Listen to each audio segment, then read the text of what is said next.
பத்ரிநாத் வரலாறு. பத்ரிநாத் என்பது உத்தரகாண்ட் மாநிலத்தில் உள்ள அலகானந்தா நதியின் கரையில் அமைந்துள்ள ஒரு புகழ்பெற்ற யாத்திரை தலமாகும். இந்த தலம் இந்தியாவின் 4 முக்கிய ஆத்மீக யாத்திரை தலங்களில் சார்தாம் ஒன்றாகும். பத்ரிநாத் மந்திரம் வைஷ்ணவ சம்பிரதாயத்தைச் சார்ந்தது. இங்கு பினாகர்ந்து தன்னுடைய தவத்தில் பிரகாசமாக இருந்தார். கடவுள் விஷ்ணு பத்ரிநாராயணராக பிரதிஷ்டைக்கப்படுகிறார். மந்திரத்தின் வரலாற்று விவரம். பழமையான காலம். புராணக் கதைப்படி இந்த இடத்தை ஆதிசங்கரர் கிபி 8ஆம் நூற்றாண்டில் புதுப்பித்தார். பின்னர் பல மன்னர்களாலும் மதிப்பு மிக்க இடமாக மேம்படுத்தப்பட்டது. நவீன கட்டுமானம்.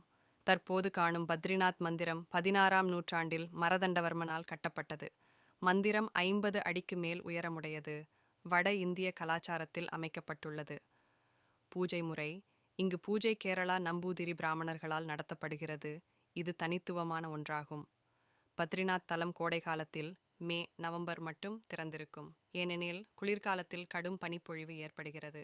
இந்த தலம் ஆத்தியாத்மிக பயணம் மேற்கொள்ளும் பக்தர்களுக்கு மன அமைதியும் மோட்சமும் அளிக்கும் என நம்பப்படுகிறது.